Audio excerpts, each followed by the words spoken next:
Reiníciase a sesión do proceso 31/2025 da Tribunal Provincial de Badajoz, primeira sesión. Tramite de delegacións finales. Señor Osvaldo, o señor ten a palabra. Con a permissão da ilustre corte e do senhor presidente, em primeiro lugar, assim como já fizeram as acusações populares e também os colegas da defesa, gostaria de agradecer o tratamento recebido por parte da corte e o atendimento muito cordial dos seus funcionários. Excelências, sabem que não é fácil realizar um julgamento com tantas sessões. Os advogados, que estamos acostumados a esse tipo de julgamento, com tantas declarações de testemunhas, mais de 40 por videoconferência, foi tudo exemplar, é preciso dizer. E, portanto, não houve nenhum atraso e nenhum trâmite processual que garanta o direito de defesa, é claro, por parte dos funcionários, dos magistrados, até mesmo dos advogados, que entendo que seguiron os prazos estabelecidos pela sala e tudo transcorreu de maneira positiva para todos. Feito esse agradecimento, permita-me lembrar a cidade onde estudei e começar como dizíamos ontem, essa frase evita a Luís ou Miguel de Unamuno, que cada escolha a época que preferir. Falouse da Idade Média ou máis adiante. Que cada a coloque no momento histórico que máis lhe convier. Neste caso, dicían meus colegas e as acusações populares que estamos en un proceso penal. Excelências, eu ainda não percebi se estamos em um processo penal, eu disse isso com todo respeito. Faltou-me no plenário, ao longo destas sessões, o léxico comum utilizado no processo penal. Eu ainda não ouvi as acusações populares falarem de prova de acusação, falarem de quebra, de princípio, de presunção de inocência. Não ouvi absolutamente nada sobre provas periféricas que apoiem declarações de agentes da autoridade. Não ouvi testemunhas indiretas, testemunhas diretas, do direto, do eventual. Não ouvi nada disso. Ouvi, dito com todo respeito, discursos às vezes políticos, às vezes imaginativos, narrações de romances policiais, esgotos. Ouvi termos fora do âmbito do direito penal. Essa é a minha opinião. Acima de tudo, apoio e a figura da acusação popular está legitimada. Mas o que mais apoio, excelências, é o direito de defesa. O direito de defesa é sagrado. A acusação popular pode dizer que está legitimada em direito, e claro, que surgiu na Idade Média. Mas o direito de defesa é o mais sagrado no processo penal. Pueden ser realizados julgamentos, excelências, sem acusações populares, nunca sem advogados de defesa, nunca sem garantir o direito de defesa. Vamos falar mais adiante e desenvolver essa ideia. Vamos começar, excelências. Este advogado tem o mau hábito de não trazer relatórios pré-determinados ou pré-estabelecidos. Está ao dispor da sala ao que vê, ao que se pratica no plenário. É um mau hábito que aprendi e não consigo perder. Mas, excelências, observei, dito com todo respeito, que as provas, indícios, condução de investigação e instrução precisam ser transformadas em provas. O momento é o plenário. As provas trazidas pelas acusações populares, todos os depoimentos testemunhais, mais de 40, foram eliminados em seus relatórios, em suas modificações definitivas, foram eliminadas e dizem, com toda a sua pretensão legítima, que a única prova de acusação é a documentação apresentada pelos agentes da autoridade, neste caso, o relatório policial. Excelência, nunca pode ser uma prova de acusação. Uma declaração de um agio de cargo relatório policial auxiliado por los jueces de instrução. Excelências, não estamos diante de factos que foram iniciados pelos agentes da autoridade. Ou seja, este relatório policial não foi iniciado pelos agentes da autoridade. Este relatório policial foi iniciado por uma queixa-crime, que não tem nada a ver com os tipos penais que foram discutidos hoje na sessão plenária. Mas a única prova que as acusações populares indicam são essas. Vejam, excelências, chegaram a dizer, depois falaremos do Ministério Público, chegaram a dizer que as testemunhas estavam compradas, que as testemunhas estão coagidas.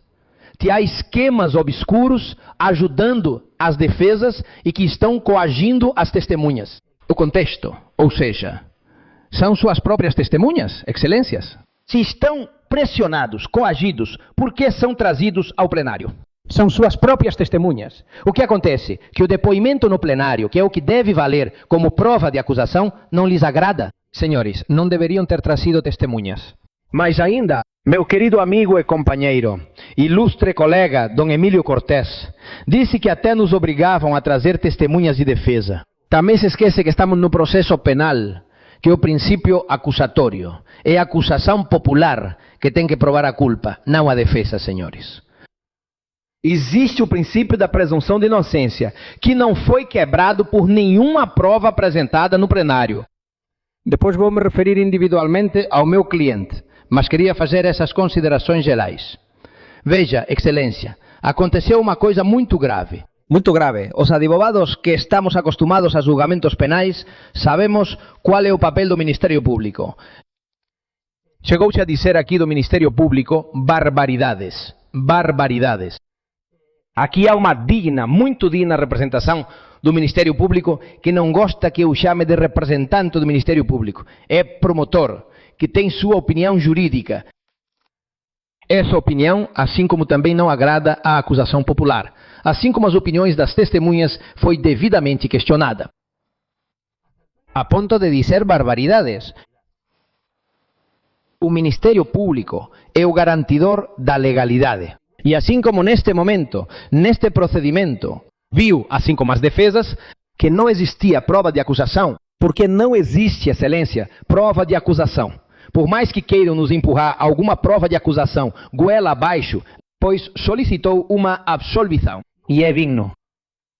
Teria sido muito mais fácil.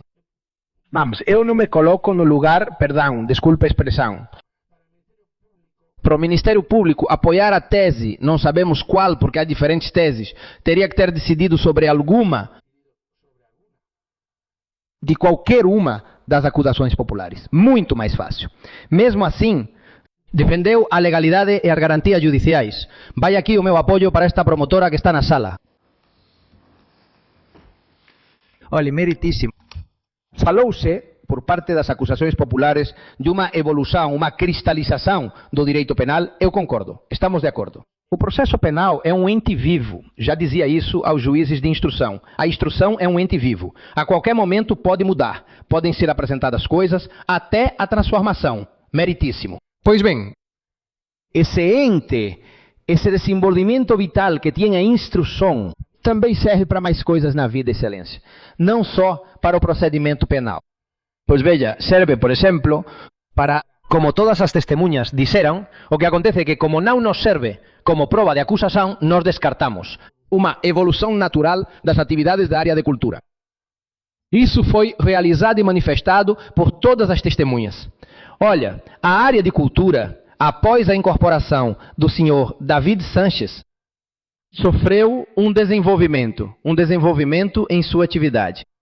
Um desenvolvimento em seus aspectos, em seus diferentes ramos. Este desenvolvimento natural deu origem depois a outros novos cargos, outras novas nomenclaturas. Não vou me referir a excelência porque não sou especialista, nem pretendo ser, porque me antecederam no uso da palavra verdadeiros juristas renomados do direito contencioso administrativo, chegou-se até a falar do direito traballista. Sou leigo, não vou dizer uma única palavra, porque eu cometeria um erro e uma equivocação com insegurança. Mas estamos no processo penal, excelência. Vamos ver. Dito tudo isso, em geral, vamos à prova produzida. A prova produzida, senhores, são os depoimentos. Vou citar algumas. Dos apontamentos que tenho do julgamento. Señor Evaristo, señora María del Rosario, señor Cumbres, o secretario xeral, señor Pedrero, o señor Expósito, señor Ángel Seco, José Manuel Sánchez Sánchez, señora Maculada Condón, señora María Luisa, señor Farias. Muitas testemunhas. Nenhuma foi nomeada pelas acusações populares, nem solicitada por elas. Por que não foram nomeadas, excelências? Porque comprovaram que o processo administrativo era perfeito, rigoroso, seguindo o princípio da legalidade, sem nenhuma falha, comprovado por laudos técnicos confiáveis. Excelências, estamos no processo penal.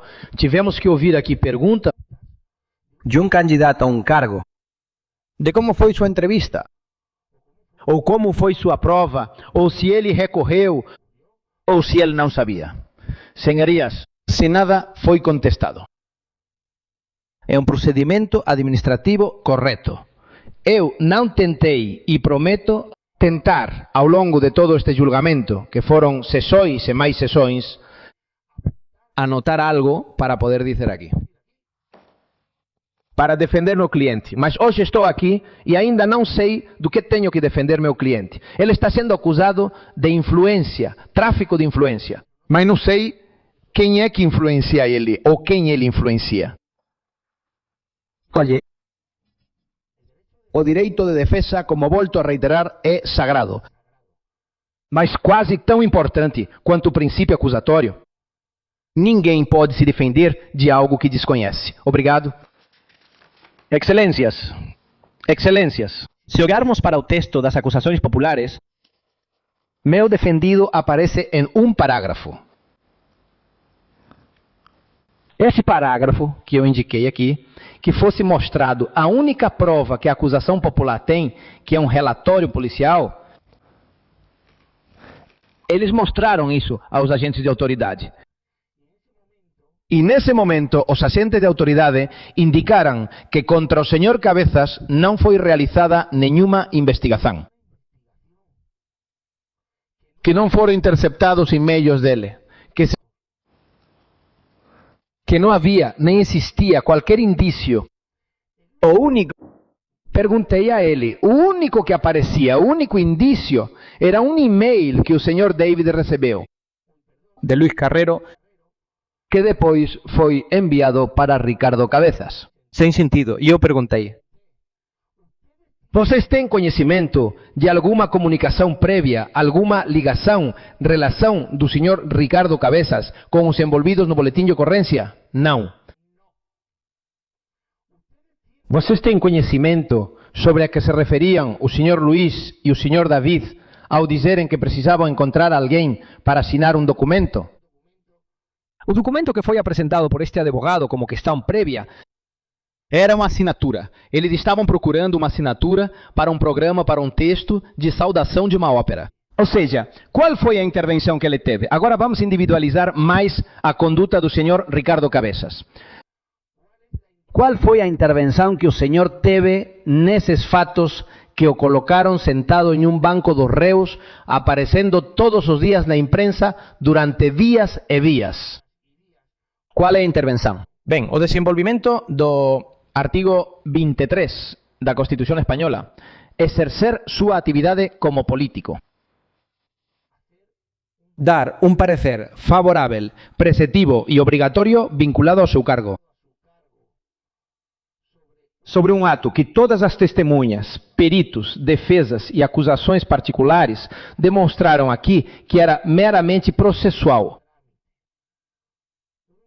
Un parecer favorável respaldado por relatorios técnicos, memorias técnicas, reuniões de técnicos coordenadas, previamente à proposição desse cargo. Ou seja, estamos dizendo que esse senhor, com todos os relatórios técnicos, agiu mal sendo um político? Pois veja, excelência, não. Não há elemento objetivo de tráfico de influências, mas muito menos de prevaricação. Não é um decreto resolutivo, decisório. Foram feitos aqui, não vamos dizer agora mais nada. Bom, sobre o regulamento. O regulamento de 2003, isso não tem desperdício, mas foi desenvolvido tecnicamente de forma perfeita. Tudo o que é um procedimento administrativo, e não vamos entrar nisso, ou seja, excelência, existe alguma prova de acusação este senhor Ricardo Cabeza? Não. Ricardo Cabeza apenas impulsionou, como chegou a ser dito, início de um cargo no qual a área técnica e todo mundo visto o desenvolvimento, a evolução natural das atividades que a área de cultura tinha. Era necessário para o desenvolvimento, para a exploração, para a interferência internacional, para o que chamarmos. Foi demonstrado, há atividades realizadas. Além disso, esse cargo ainda existe hoje em dia. Ainda existe hoje em dia. A pessoa que ocupa esse cargo já depôs aqui como testemunha. Veja, meritíssimo. É? Para que exista a condenação, deve também haver um elemento subjetivo meritíssimo. E como bem disse o senhor Emílio Cortés, não cabe o dolo eventual. Não cabe o dolo eventual na prevaricação. Tem que ser um dolo direto. E esse dolo direto, a jurisprudência do Tribunal Supremo, para vinculá-lo a um político, é muito difícil, porque eles se apoiam em relatórios técnicos, em pareceres realizados por técnicos. Portanto, Excelência, entendemos. E serei muito mais breve do que meus colegas, já que o que é imputado ao meu representado é mínimo. É apenas uma assinatura. Veja, o advogado, meu colega da Justiça Europa, chegou a dizer que não existia em todos os processos administrativos nenhuma assinatura digital. Essas foram as palavras dele. Eu apenas indiquei a Sua Excelência que mostrasse no projetor um documento. Além disso, como não dava para ver direito o cabeçalho, o senhor Cabeças teve que se aproximar da televisão que está à direita do tribunal. Este documento servia apenas para fazer uma pergunta. Essa é a sua assinatura digital? Ao que ele respondeu, sim. Na proposta, no visto favorável dado pelo senhor Cabeças, consta a assinatura digital. E é posterior à do diretor técnico da área. O que quer dizer que tanto o diretor técnico da área quanto o delegado de cultura naquele momento cumpriram com tudo o que estava estabelecido em um processo administrativo, o qual é uma memória técnica, impulso político e tramitación. Relatório do controle interno, recursos humanos, Secretaría Xeral e o plenario da Diputación, resolvendo sem nenhum tipo de resalva. Portanto, não existe, Excelência, nenhum elemento objetivo. E o subjetivo muito menos. Não se conseguiu. Provar por parte do Tenente Coronel nenhum tipo de participação, nenhum tipo de e-mail, de ligação ou intervenção desse senhor com outros envolvidos. Partindo do princípio de que por esta defesa entendemos que todos os acusados axiran conforme a legalidade, pois ben, meritísimo. Além disso, temos que dizer o seguinte: o senhor Ricardo Cabezas não participou de nenhuma comissão de avaliação. O senhor Ricardo Cabezas não participou de nenhuma reunião prévia à modificação, à RPT, à criação do cargo.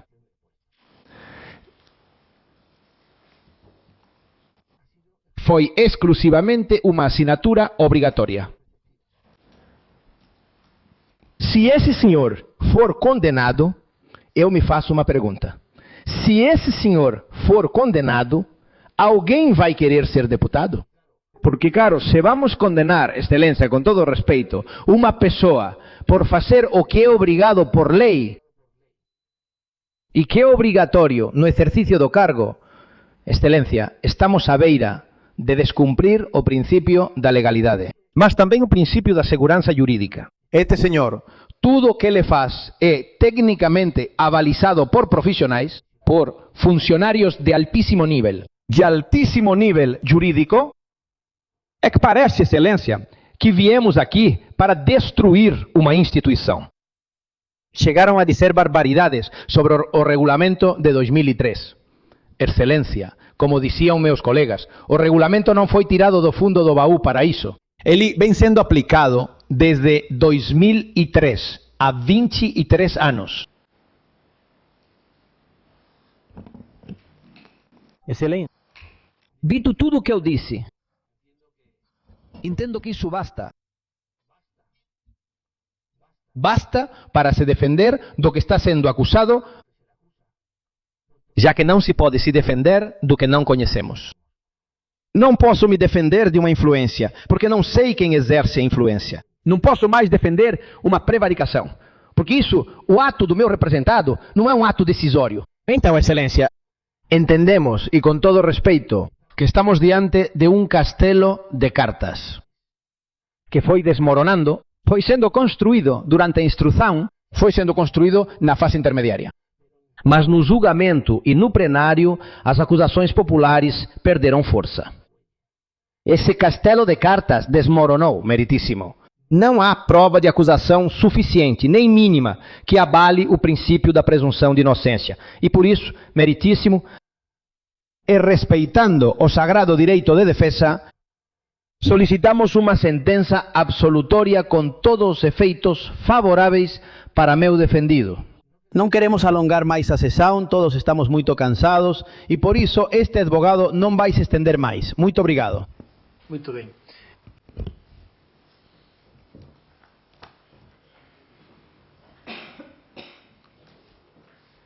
Senhor advogado, quando o senhor quiser, é a sua vez.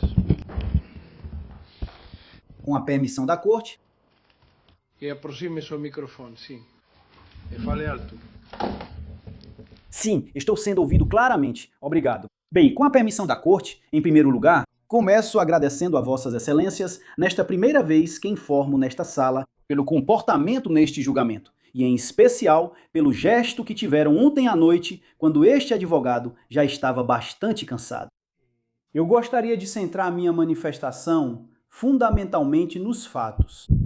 Reconheço que também a lei de enjuiciamento criminal prevê a realização de argumentações jurídicas, mas eu lhes apresentarei o que entendo serem fatos relevantes, e os senhores aplicarão o direito, pois são vocês que sabem. Neste julgamento, que foi qualificado por alguma acusação popular, não direi qual para não apontar, foi apontado como uma ópera bufa em 3 atos, primeiro, segundo e terceiro, eu classificaria mais como um libreto de ficção, seguindo com a analogia operística, porque é todo um relato construído do primeiro ao último momento, sem a menor prova de acusação. É um relato construído, é um edifício construído sobre palitos de dente. Ou seja, não há nada do que se possa acusar, neste caso, meu cliente, o senhor Carreiro, nem de prevaricação, nem de tráfico de influência, de nenhum dos 2 crimes dos quais ele é acusado nas peças acusatórias, tanto provisórias quanto definitivas. Bem, seria a parte acusatória, a acusação popular, que teria que demonstrar, já que o ônus da prova é dela, que meu cliente cometeu prevaricação e tráfico de influência? Pois bem, não só isso não é verdade, como também estamos em condições de provar que não há, por parte do meu cliente, e com base nas provas apresentadas, que aliás foram completamente ignoradas. Por parte da acusação popular, não há uma única prova, e as que existem são todas para manter um parecer favorável em todos os aspectos. E nesse sentido, vamos nos limitar a todas as provas que existem. Referente à criação e à adjudicação do cargo de chefe da seção de coordenação de centros e programas de atividades transfronteiriças, um título muito complicado que, finalmente, este advogado conseguiu aprender. Então, quanto a esse fato, as provas que constam nos autos são muito conclusivas. O relatório da UCO, que é o acontecimento já conhecido, 2.888, no Boletim de Ocorrência 34/25. O processo de criação do cargo, que está nos autos 2.340 a 2.343. O processo de adjudicação desse cargo, que está nos autos 2033. E também vou me referir à minha peça de qualificações provisórias, que depois torno definitivas, que está nos autos 51/40. Porque juntei 14 documentos, os mesmos que comprovam tudo o que vamos dizer. No mais, remeto-me integralmente à qualificação definitiva dada pelo Ministério Público, que acreditamos que, quanto aos fatos e à fundamentação jurídica, está muito boa, excelentemente elaborada.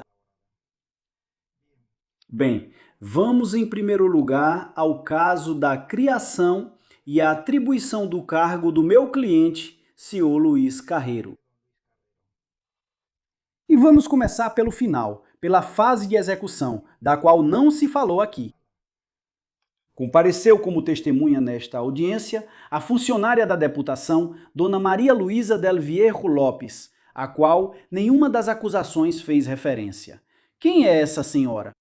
Bem, essa senhora é quem atualmente ocupa o cargo de chefe de seção de coordenação de centros e programas de atividades transfronteiriças, já em caráter definitivo. Lembremos que ao senhor Carreiro havia sido concedido o cargo de forma provisória, em comissão de serviços. Essa senhora confirmou nesta sala, além de descrever de forma bastante profunda tudo o que eram as atividades desse cargo, tanto a de coordenação de centros, quanto as dessas programas culturais transfronteiriços.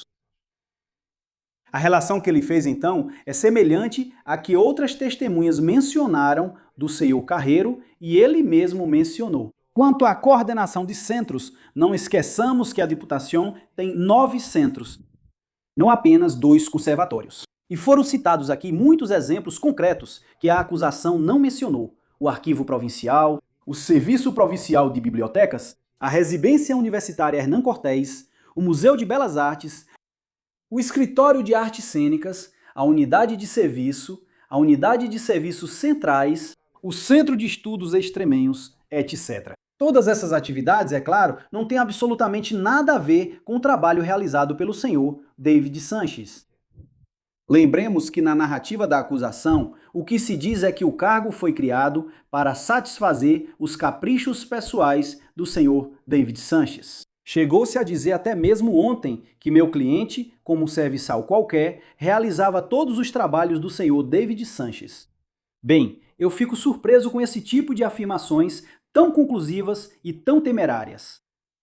Então, todas essas outras que ele fazia, quem era esse senhor? Um super-homem que fazia o seu trabalho e o de outro. Vamos falar sobre as atividades transfronteiriças. Aqui se falou sobre os estatutos da Fundação Ibérica da Cultura, sobre programas para o Centro de Inovação Territorial Transfronteiriça, do Festival de Fado de Extremera em Portugal, de eventos históricos esportivos em campo. Desculpe, não entendo minha letra. Acho que diz Campo Maior. Campo Maior, desculpe. Bases para auxílio a atletas de elite da província. Não vamos esquecer aqui um dado fundamental. Meu cliente estava em um departamento totalmente diferente do de David Sanches. Ele estava na área de cultura, juventude e esportes. É verdade que a cultura tem atividades conexas com a ópera, na medida em que é uma atividade musical e é uma atividade cultural. Mas a cultura é muito mais do que isso. É poesia, é teatro, é literatura, é dança, é música, enfim, tem muitas facetas, não apenas a da ópera. Mas também existe o departamento de esportes e também o departamento de juventude, ou seja, é um posto de trabalho com conteúdo concreto e determinado. E a prova mais eloquente e evidente de que não é um cargo criado para satisfazer os caprichos do senhor David Sanches, como dizem a parte contrária, é que é um cargo que continua existindo, continua sendo exercido, mesmo depois de já ter passado mais de um ano desde que desapareceram os 2 atores citados pela acusação popular, o amo e o criado. Seguindo a analogia, certo? Dito isso, teremos que recorrer também aos depoimentos de outras testemunhas. Por que são silenciados pela parte contrária? O senhor José Maria Sanches é o superior imediato do senhor Luiz Carreiro na deputação. Relatou nesta sala a totalidade do que pôde, a totalidade do que lhe permitiram declarar. porque também não se trata de enumerar todas as atividades que eram realizadas. Basta comprovar que não são as atividades do senhor David Sanches.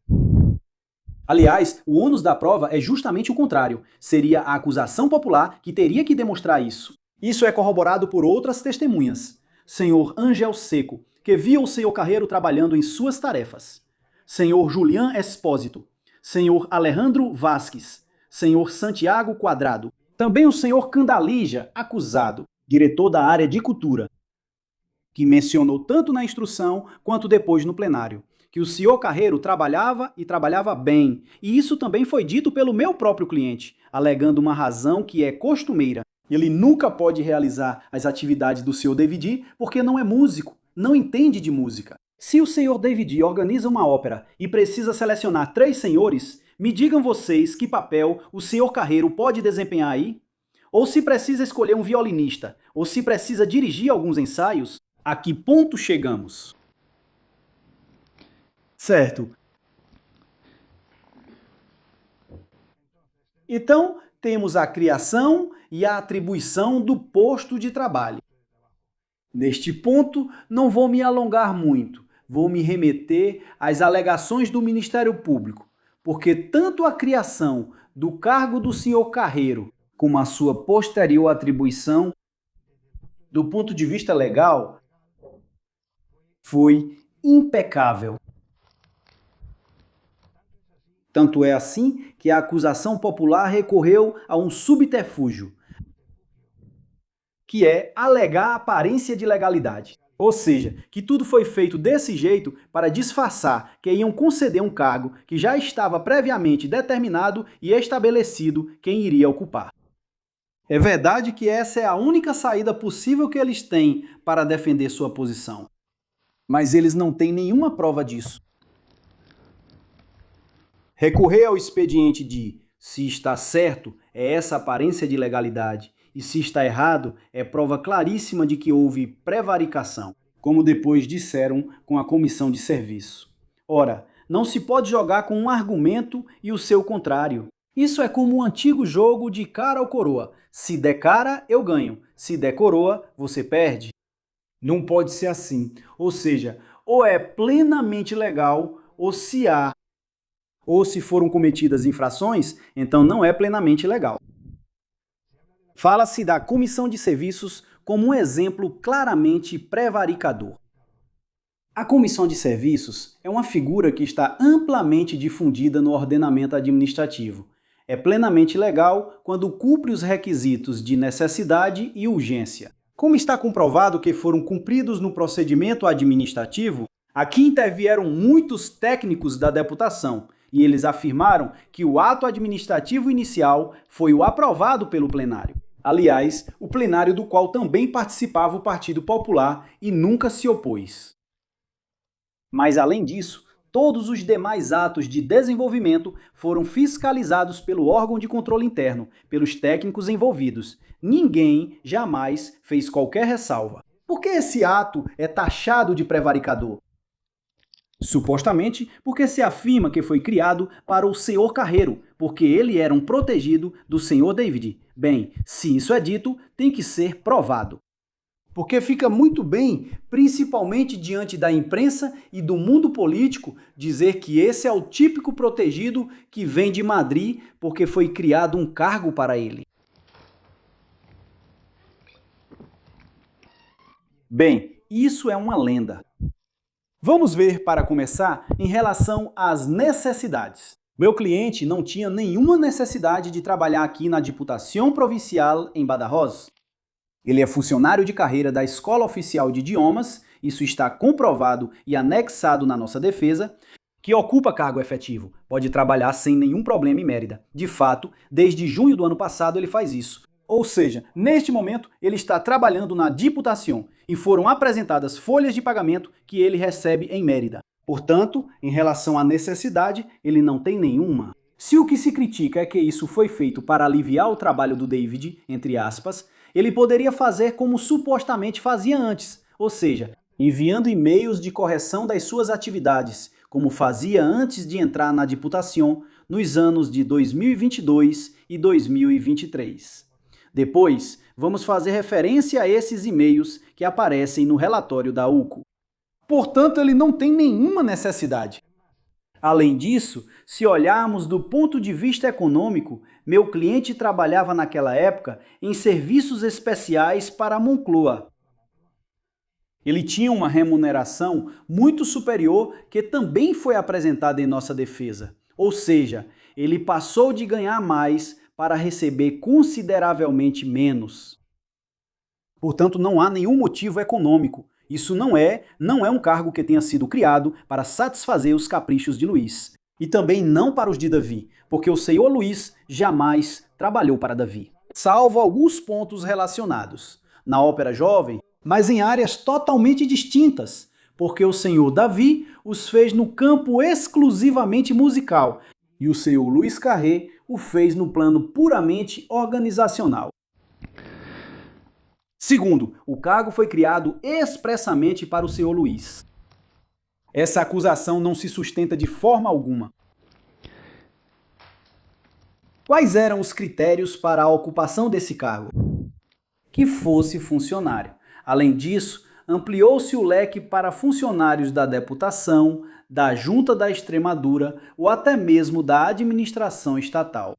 Essa foi uma das razões pelas quais os sindicatos reclamaram, porque queriam que fossem exclusivamente da deputação. Portanto, a base é amplíssima. Segundo, que tivesse conhecimento de idiomas. Não se exigiu conhecimento de inglês ou de qualquer outro idioma comunitário, porque seriam administrados fundos da União Europeia. Evidentemente, meu cliente, que é professor de inglês na escola de idiomas, tem amplo conhecimento de inglês. E os outros dois requisitos são de conhecimento geral para os funcionários, a legislação básica dos funcionários e conhecimento de informática a nível de usuário. E nada mais. E defender o memorial. Bem, quem se candidatou a essa vaga? Só uma pessoa? Isso é culpa do senhor Carreiro? Não. O procedimento foi divulgado, como todos os procedimentos da administração. Foi aprovado em plenário. O Partido Popular tinha pleno conhecimento da aprovação desse cargo. Foi comunicado aos sindicatos que costumam repassar essa informação aos seus milhares de filiados, além de registrarem isso como um mérito próprio. Foi publicado no portal da Diputação. Portanto, não é um procedimento clandestino. Não se encaixa no perfil do senhor Carreiro. Se quisessem adequar ao perfil do senhor Carreiro, teriam colocado alguns requisitos do próprio perfil dele. Por exemplo, experiência em comunicações institucionais. Isso não aparece em lugar nenhum. Não é um cargo criado para o senhor Carreiro.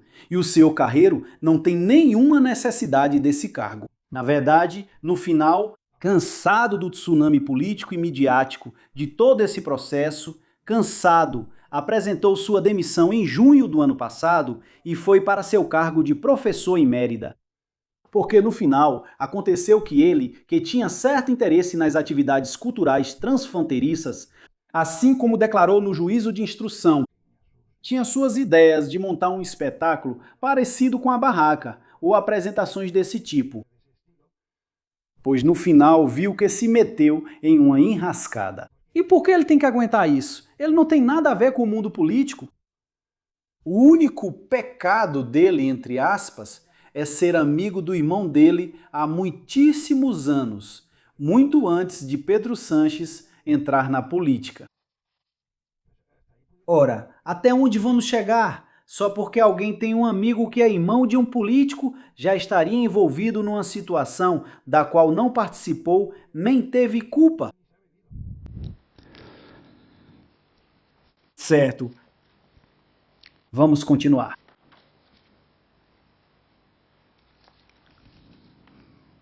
A aprovação da vaga, portanto, era pública e conhecida. É feita em caráter temporário, por 2 anos. Aqui tem um assunto que me chamou muito a atenção, e é que no escrito de qualificações provisórias isso foi criticado, que foi feito em maio do ano de 2025, que ainda não tivesse saído a vaga definitiva, que já foi preenchida por sinal, porque esteve aqui prestando depoimento a senhora Del Vierro. Mas vamos ver como se pode acusar por um fato futuro. Mas é que não modificaram isso no documento de qualificações definitivas. Continua constando lá.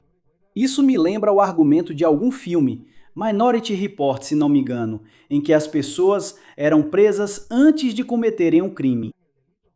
Como se pode argumentar que é um indício de prevaricação o fato de que ainda não tenha sido convocada a vaga definitiva se ainda faltam mais de 8 meses para convocá-la?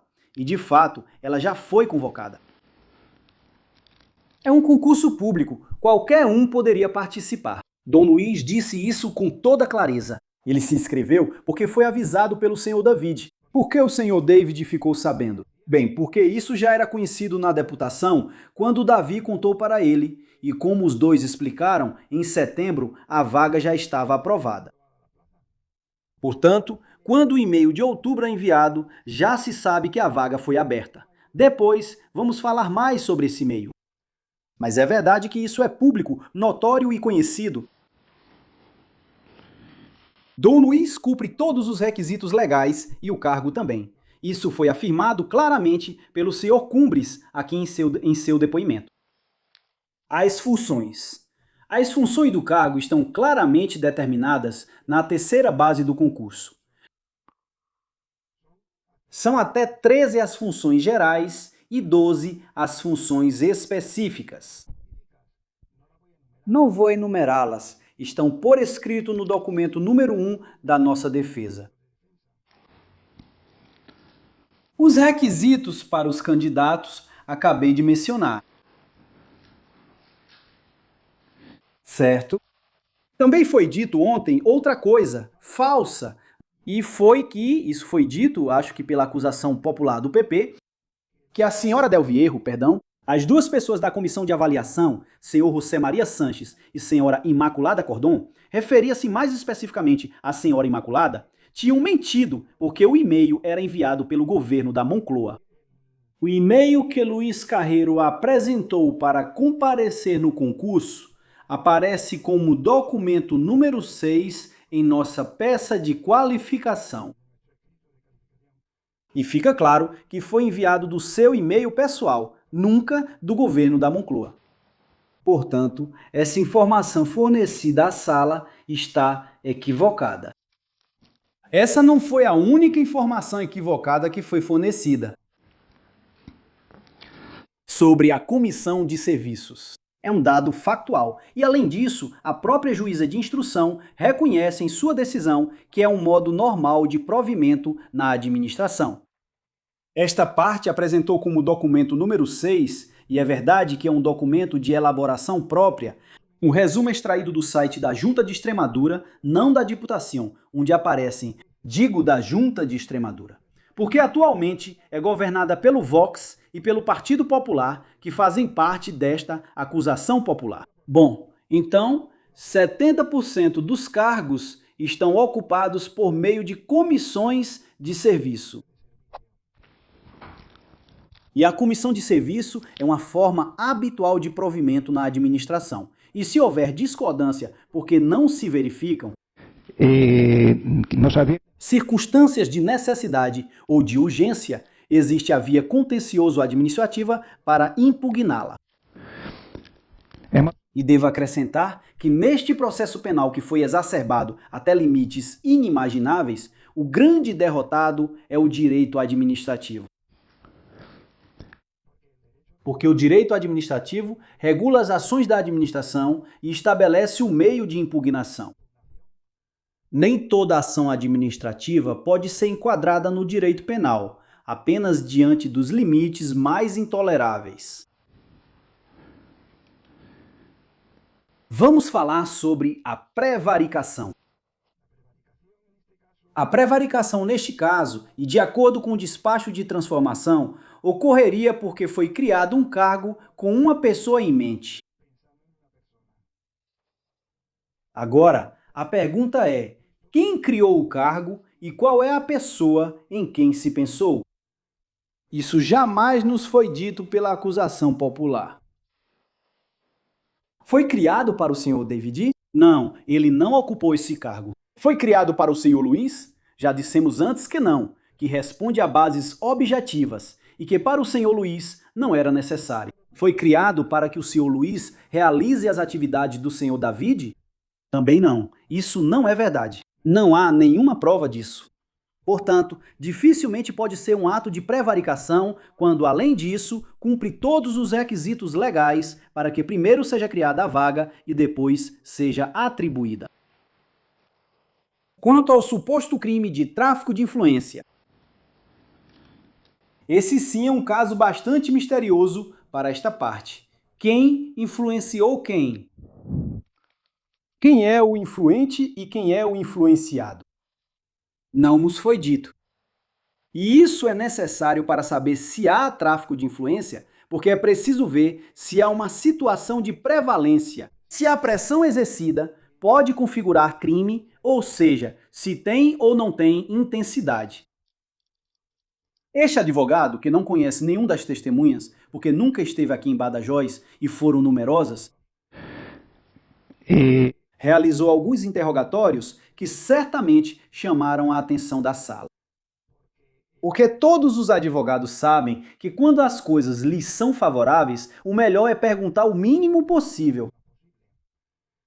Ainda mais quando qualquer indiscrição ou comentário poderia levar a ter que rebater determinadas declarações de testemunhas. Pois bem, Galona apresenta, e sem nenhum temor, porque sabe perfeitamente que nem meu cliente, nem o Sr. David jamais se dirigiram a qualquer pessoa da administração ou a qualquer funcionário. Ele perguntou sistematicamente a todas as testemunhas que compareceram nesta sala se conheciam o Sr. Carreiro, e todas disseram que não o conheciam. Depois, analisaremos essas declarações. E se tem conhecimento de que tanto o Sr. Carreiro quanto o Davi, pedecador ou alguma autoridade, funcionário, político ou qualquer pessoa tenha dado algum tipo de indicação ou instrução visando a obtenção desse cargo. Todas as respostas, absolutamente todas, foram negativas. E não era necessário que este advogado perguntasse isso. Na verdade, era até potencialmente perigoso. Eu tinha mais a perder do que a ganhar. Mas é que a acusação popular não fez isso. E é significativo que não tenha feito, porque se fizesse, destruiria a sua narrativa, da qual não há nenhuma prova.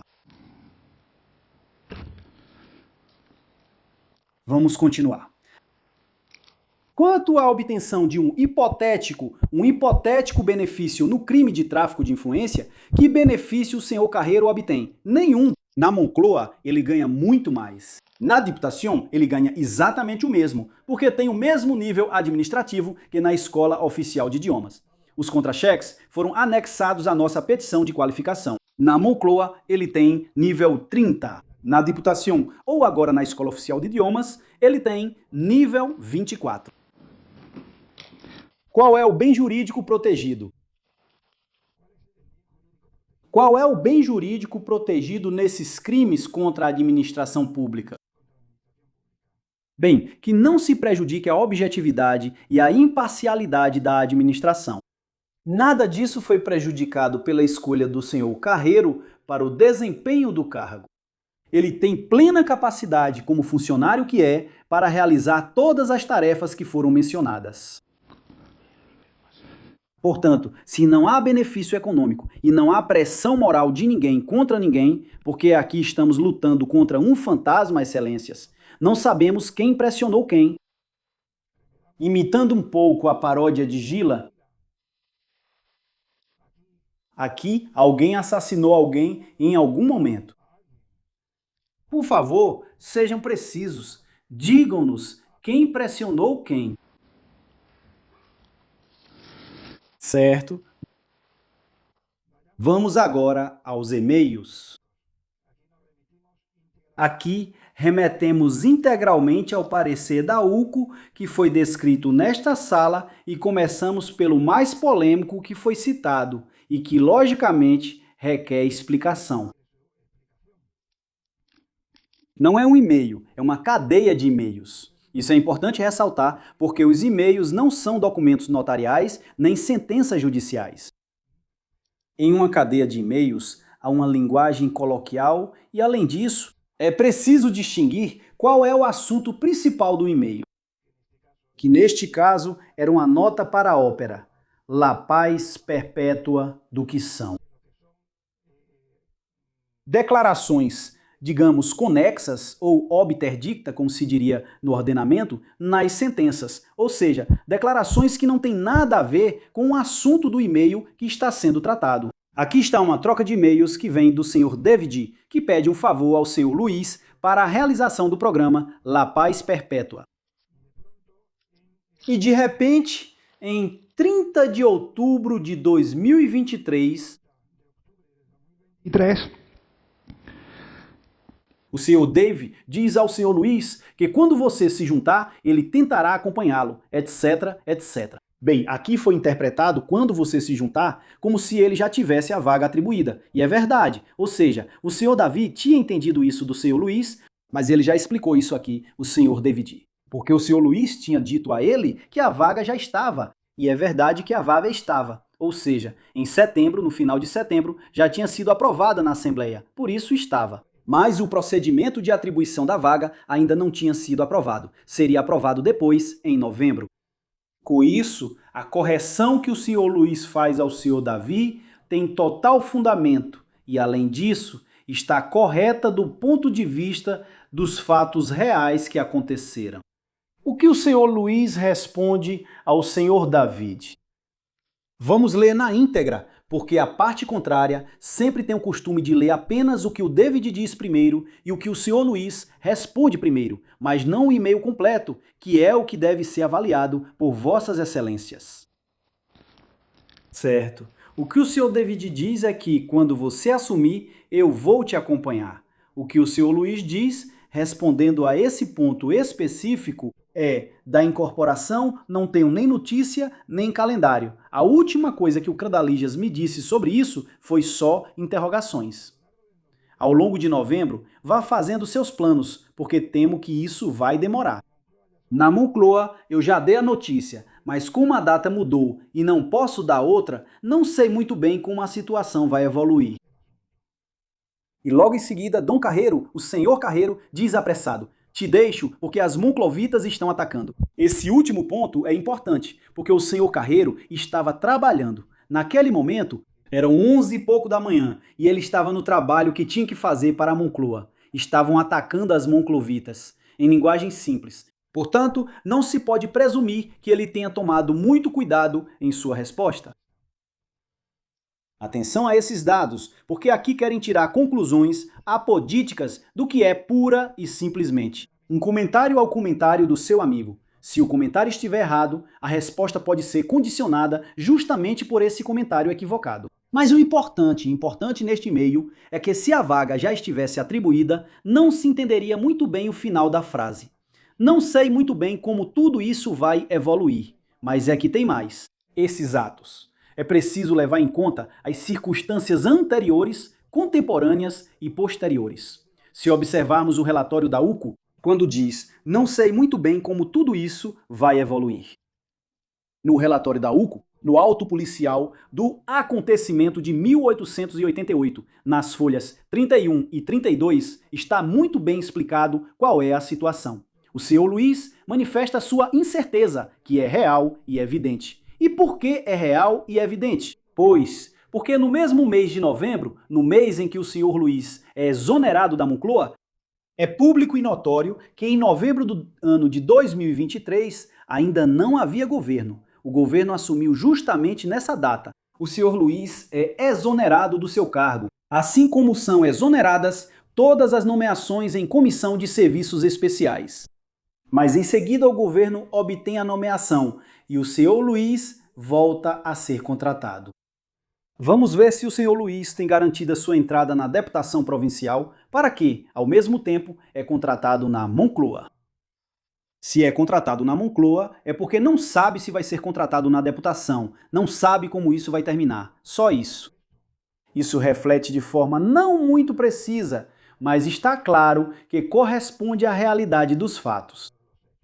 O senhor Luiz tem dúvidas se vai ser contratado na deputação e, por isso, volta a ser contratado na Moncloa. Depois será exonerado no começo do ano de 2024, mas nesse momento, em novembro de 2023, por precaução e pelo que possa acontecer, ele assina sua renovação na Moncloa. E esse dado é importante. É importante porque reflete uma situação que o senhor Luiz descreveu neste procedimento. Ele tem 3 possibilidades: assumir seu cargo de professor em Mérida, o que não vai fazer em novembro, porque o ano letivo já começou.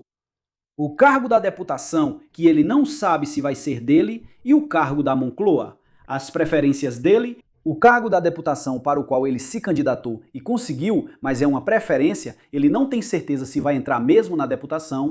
Os fatos estão bem e absolutamente claros.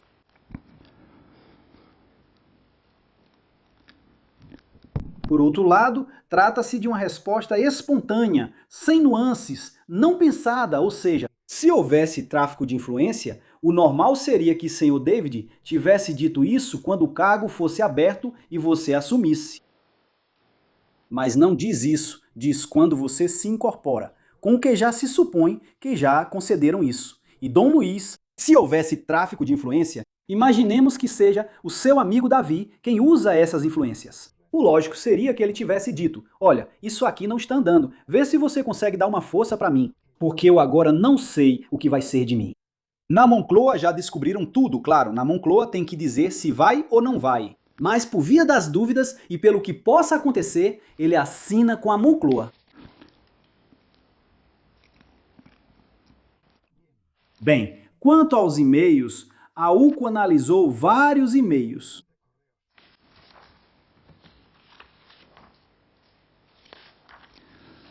Vamos nos referir a este relatório e vamos fazer um resumo dos mesmos.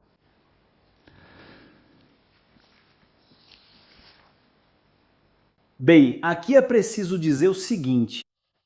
Em primeiro lugar, a UCO analisou 329 comunicações entre senhor Luiz e senhor David. Isso está na página 37 do seu relatório. Mas aqui, ontem, foi dado um dado incorreto por parte da acusação popular de advogados cristianos. Existem advogados cristãos, este advogado que lhes fala é advogado e é cristão. Mas eu me pergunto, por que se podem fornecer dados falsos ao tribunal? Isso não está de acordo com a boa-fé processual e não é moral. Diz que as 329 comunicações eram de trabalhos que o senhor Luiz realizava para o senhor David. Esse dado é falso. É falso o que diz a UCO, que inclusive está no seu relatório. Basta ler. Por isso não entendo essa afirmação de advogados cristianos, porque é facilmente desmontável. O que a UCO diz é que houve 329 e-mails entre David e Luiz, e desses 39 e-mails. Este advogado os reuniu, que são os que aparecem no relatório, e apenas 36 e-mails. Posso errar um e-mail a mais ou a menos? Acho que não errei nenhum. Mas dos 329, apenas 36 se referem a atividades, entre aspas, laborais ou profissionais. Depois, vamos abordar esse tema. Mas 36 e-mails representam 10,94% do total de e-mails trocados entre os dois. Ou, para dizer de outra forma, 90% dos e-mails que eles trocaram. Dom Luiz e Dom Davi eram absolutamente irrelevantes para esses efeitos, e a UCO não os reconheceu nem os incluiu em seu relatório. Bem, o relatório da UCO, esta parte o aceita quanto ao seu aspecto descritivo, como já foi dito no plenário em seu momento. Aliás, este advogado normalmente tem os relatórios da UCO em alta consideração, mas isso não o isenta de perceber um certo viés nesse relatório. E ele existe. Por exemplo, a classificação do trabalho do Luiz. Para Davi, como relação de trabalho ou atividade profissional, isso teria sido fácil de destruir. Basta oficiar o CEP ou pedir a vida laboral e ver que não houve nenhuma relação de trabalho. Na relação de trabalho, exige-se um empregador e um empregado, o que não existe. Um trabalho profissional, bastaria ter oficiado a agência tributária. Haveria um profissional e um cliente, e o profissional emitiria nota fiscal para o cliente. Isso não existe. Esta parte teve que solicitá-los em sua defesa, e assim foi acordado, e assim foram apresentados neste julgamento. E, evidentemente, não há. O único que existe é um trabalho feito por amizade. Mas isso sempre foi reconhecido, nunca foi escondido. Ou seja, qual era a habilidade do senhor Luiz? Pois ele tinha certa habilidade na elaboração de textos. em que os textos estavam bem encadeados, bem apresentados, e seu amigo pedia para ele revisar e ele revisava. Mas isso é algo normal e habitual na sociedade em que vivemos. Todo mundo tem amigos que revisam, fazem trabalhos para outros. Qualquer advogado recorre uma multa para um amigo. Qualquer profissional de informática conserta o computador de alguém que está com problemas. Ainda bem que essas situações existem. Bem, como temos pouco tempo, vamos fazer uma rápida referência aos e-mails. Os e-mails, na verdade, não são trabalhos realizados para o senhor. Para o seu David, são correções de estilo, como fica claro. Ao revisar um por um todos os e-mails mencionados pela UCO, aqui está uma revisão. Este texto eu revisei para você. Assuntos do e-mail V4, V3. Todos sabem que V4 é versão 3 ou versão 4. E o que o senhor Luiz faz é revisar as planilhas do Excel. As planilhas do Excel são revisadas pela sua atual parceira, Ruth, que também aparece. Aparecem os e-mails, os pedidos de subsídios, isso foi exagerado ao extremo, são 4 e-mails, mas com uma diferença de 5 minutos entre cada um. O que o senhor Luiz fez? Entrou na internet, procurou um edital e enviou para o amigo dele. Isso é procurar subsídios para ele. Poxa, por favor. Os projetos de Ó Peregrina e Ópera Jovem. Em um deles, propõe-se a participação em um projeto. Se é proposta, é porque não faz parte dele. Caso contrário, não seria proposta em outro. Aparece como assessor externo está claramente indicado, e aqui todo mundo diz que ele se apresenta como assessor do projeto. Bom, uma coisa é que quisessem dar outra aparência ao projeto, e outra coisa é que o senhor Luiz fizesse parte dele. Mas em qualquer um dos casos, além disso, todos esses e-mails dos anos de 2022 e 2023 são absolutamente irrelevantes para este processo. Neste processo, está sendo julgado tráfico de influência e prevaricação. Tudo isso é anterior e não tem nada a ver nem com tráfico de influência, nem com a prevaricação. Vou terminar fazendo, porque não vai dar tempo, uma breve referência aos depoimentos que houve neste processo. Surpreendeu esta parte que, depois de quase 8 dias de julgamento, a acusação popular não tenha feito referência a essas provas, levando em conta, além disso, meritíssimo, levando em conta, além disso, que muitas vezes foram provas apresentadas por eles mesmos, eles se limitaram a uma desqualificação genérica, dizendo que as testemunhas ou eram falsas ou estavam assustadas. Bom, como eu não os conheço, não sei se eram falsos ou estavam assustados. Vou revisar rapidamente algumas declarações do senhor Evaristo Valentim Lopes, apresentado pela acusação. A pergunta de manos limpas, ele não conhece Luiz Carreiro, não sabe quem é, nem o viu no conservatório, nem tampouco na diputação. Senhor advogado, 4 minutos, certo?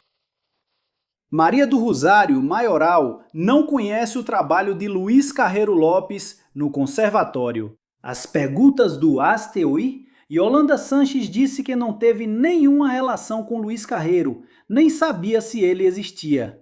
As perguntas do ASTEUI sobre Nessis Abaquilhan. Gasparov não teve relação nem com Ansel Seco, nem com Luiz Carreiro, em resposta às perguntas do ASTEUI. Devo agradecer ao ASTEUI por ter feito todas essas perguntas a pessoas que esta parte, sinceramente, desconhecia completamente. Julian Espósito conhece Luiz Carreiro desde que ele entrou para a Diputação Provincial. As perguntas do Manos Límpias. Ele não sabe se Luiz ajudou o senhor David antes de entrar. Ansel Seco não tem conhecimento de relação de Luiz Carreiro com o Escritório de Artes Cênicas. Não conheceu Luiz Carreiro até que começou a trabalhar em Badajoz. Ao senhor Ángel Carlos Dias Marchand, que é interventor, este não fala de Luiz Carreiro, mas é verdade que diz que, do ponto de vista do controle interno, foi tudo correto. A senhora Imaculada Cordon Rosado, esta é uma das membros da comissão de avaliação. Neste ponto é importante, pois a comissão de avaliação é composta por 3 membros. Só há um acusado, que é o senhor Candalija. Mas, para ser influenciado, teriam que ser influenciados os 3. Se Candalija tivesse sido influenciado, mas os outros 2. não teria valido de nada o tráfico de influência. Bem, Imaculada Cordon, que é da Comissão de Avaliação e de Recursos Humanos, diz que não conhecia o senhor Carreiro e que, quando o conheceu, viu que ele cumpria os requisitos e que depois, na aprovação definitiva, eram cumpridas as mesmas funções. Maria Luísa Del Vierro, de quem já falamos, realiza os mesmos trabalhos que Luiz Carreiro vinha realizando de coordenação de centros e de programas de atuação transfronteiriça. Rapidamente, Dom Alejandro Vasques Real, chefe dos serviços de cultura. Conheceu Luiz Carreiro quando entrou na deputação e colaborou em algum programa. Santiago Quadrado Rodrigues, assim como Ramon Dias Farias, não sabe quem é Luiz Carreiro.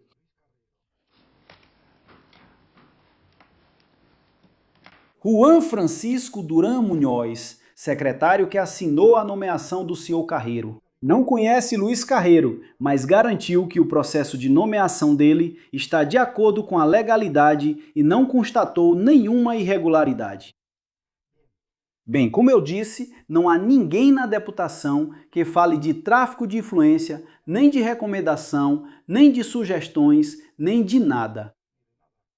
O cargo é um cargo objetivo. Meu cliente cumpre os requisitos do cargo. A acusação de que isso foi feito para cobrir o trabalho de Davi é uma ficção. Não tem nenhum respaldo probatório. Nenhum. Que me digam qual é. Em que se baseiam para dizer que o senhor Luiz Carreiro realizava o trabalho de David Sanchez? Não há nenhuma prova e nos parece que a atuação da acusação popular foi absolutamente temerária neste procedimento. Foi voltada ao público por uma atuação midiática e política que não tem nada a ver com o direito penal e tem mais a ver com o que é, infelizmente, neste país que está cada vez mais polarizado. Uma atuação, digamos, de tipo político-midiático, com efeitos que esta parte não poderá evitar. Mas esperamos que Vossas Excelências saibam se abstrair dessa situação externa que não é jurídica. E que saibam, portanto, qualificar os fatos como fatos que não são nem mesmo delitos. E, portanto, requerem um pronunciamento, uma sentença, com todos os pronunciamentos favoráveis, entre eles o da imposição expressa de custas a toda a acusação popular. Muito obrigado, Excelências.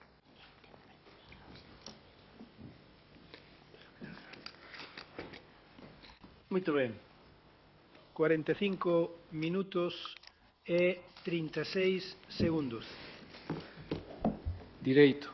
Direção, a última palavra. Senhor Gallardo Miranda, aproxime-se do microfone. O senhor pode acrescentar o que achar conveniente, agora é o seu momento.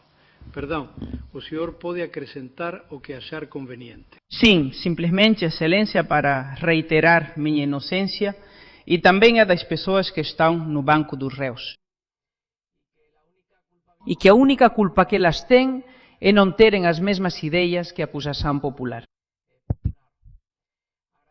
Agradezo, sen dúbida, e tamén parabenizo a Corte por ter mantido a calma. Em um processo onde, de fora, tentaram a todo momento distorcer o que acontece aqui dentro, o que se vive na sala, a acusação popular já perdeu o interesse neste julgamento dentro desta sala. Basta ver que até alguns advogados já foram embora. Já foram para Madrid, porque já cumpriram o papel que pretendiam, que não era outro senão o julgamento midiático paralelo. Esse julgamento midiático que alguns de nós sofremos por mais de 2 anos e do qual eles podem se orgulhar, já venceram o julgamento social. Independentemente do que sair desta sala, está claro que fomos condenados socialmente. Mas, de qualquer forma, señor Suíz, reitero miña inocencia e, acima de tudo, a confianza na xustiza. Moito obrigado. Muito ben. Señor Sánchez Pérez Castejón non vai dicer nada, é seu direito. Señora Cristina Núñez Rodríguez. Señora Elisa. Señora Juana.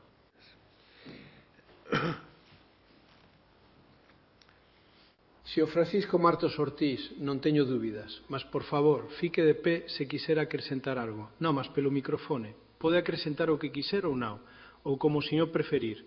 Não, sim, esse é o direito. Obrigado. Francisco Martos Ortiz, pode falar. Eu disse que tinha dúvidas porque é difícil para mim dizer algo que ainda não tenha sido dito e que possa complementar. Mas sim, vou falar em primeira pessoa, porque acho que sou eu quem tem que fazer isso. Minha profissão é professor de educação física e nisso trabalhei por muito tempo. A partir daí, alguém me oferece a oportunidade de ser vereador da minha cidade, em Castuera, e me oferece a vereança. Há muitos anos, alguns ainda nem tinham nascido aqui.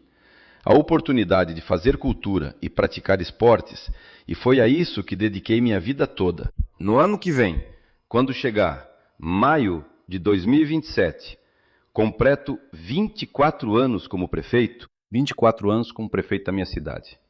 E um dos fatores importantes dessa atividade política foi promover a cultura, promover o esporte, promover a convivência e, claro, arrumar e fazer o melhor possível pela minha cidade. Tive a oportunidade, no ano de 2019, de ser escolhido como deputado por meus colegas do Partido Judicial.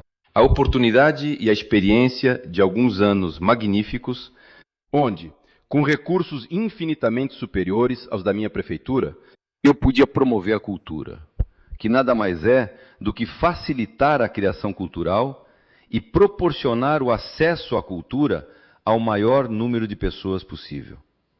E nesse sentido foi assim que atuei. Nesse sentido é que tenho trabalhado.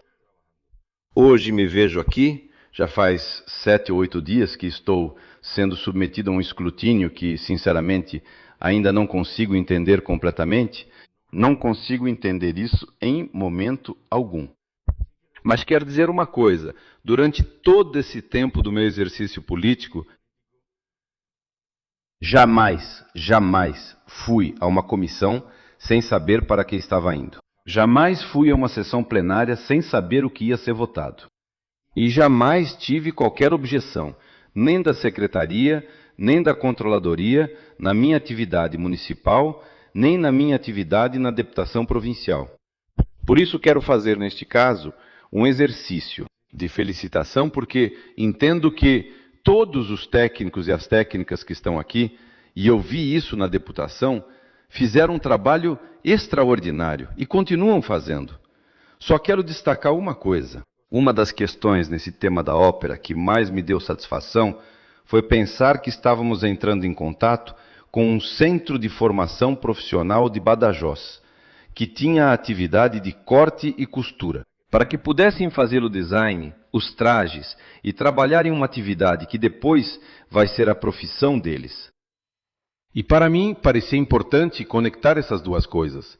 De certa forma, isso também completava a minha tarefa como deputado. Chegar a esse nível de aproximar a cultura ou de aproximar a atividade laboral a esse tipo de atividade, acho que ainda não entendo exatamente o que aconteceu. Eu não consigo entender o que eu vi aqui. Não consigo. Porque acho que todos nós atuamos, acredito que com as melhores intenções. E é verdade que, apesar do desconforto do Banco dos Réus, me senti confortavelmente acompanhado, tanto pelo tribunal quanto por todos os presentes aqui. Então, muito obrigado. Muito bem.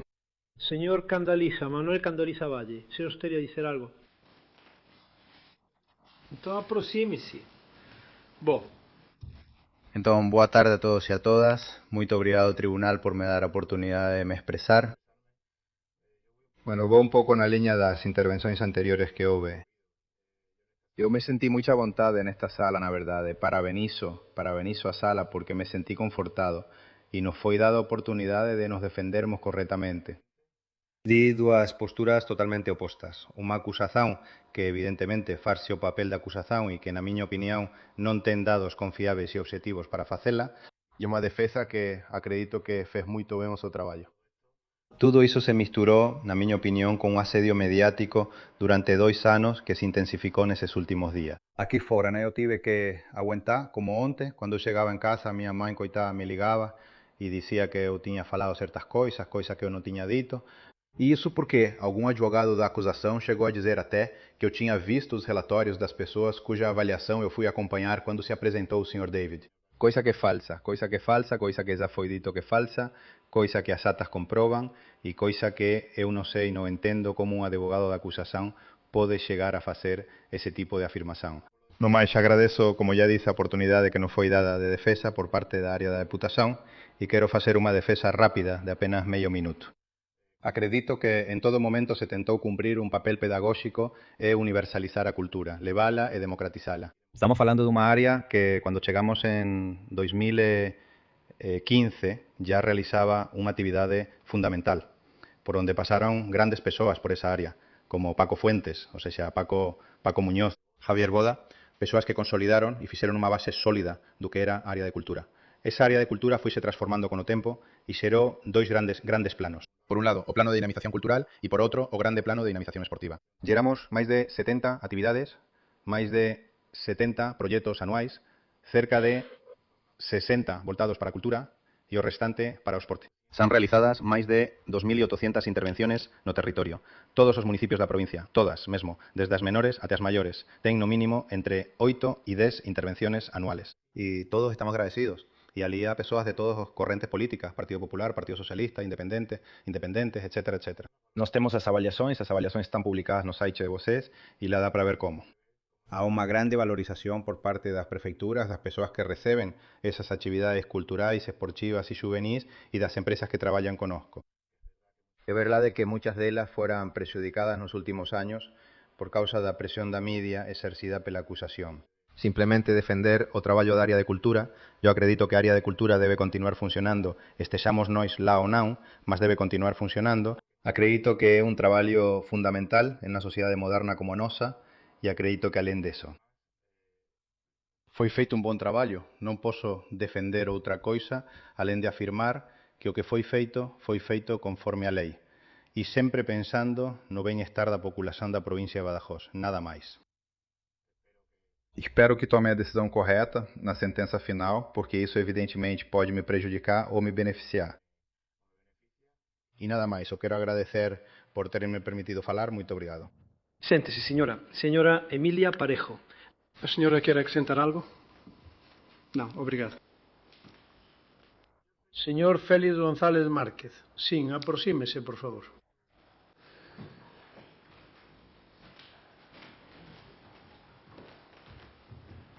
Diga, hola. Diga, Félix, na miña condición de funcionario de carreira sempre tentei facer meu traballo da mellor forma posível, respeitando a lei e o ordenamento xurídico. E eu acredito que o calvario que veño pasando nos últimos 2 anos eu non merezo, e espero que iso termine logo. Simplemente... Muito ben. Señor Ricardo Cabezas, aproxímese se quiser dicer algo.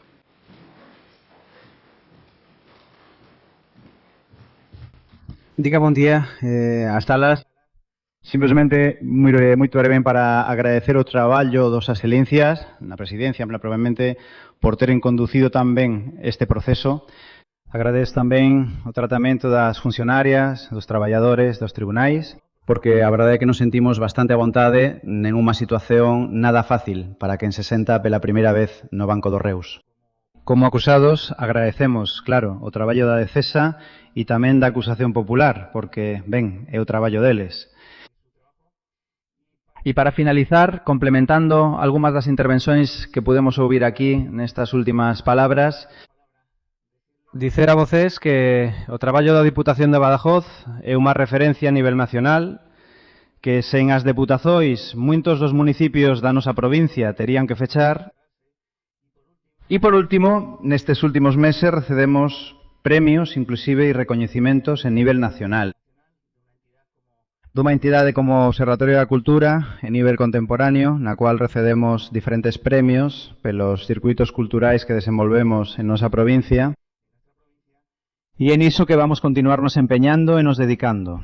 Valorizar e recoñecer ese traballo que é realizado pela institución provincial e fundamentalmente pela área de cultura. Moito obrigado e só iso. Muito ben. Señor Luís Carrero, o señor ten algo a acrescentar? Muito ben. Obrigado aos señores advogados e advogadas das acusacións populares, as defensas e a unha promotora. O xulgamento está concluído para a sentenza, a sesión está encerrada.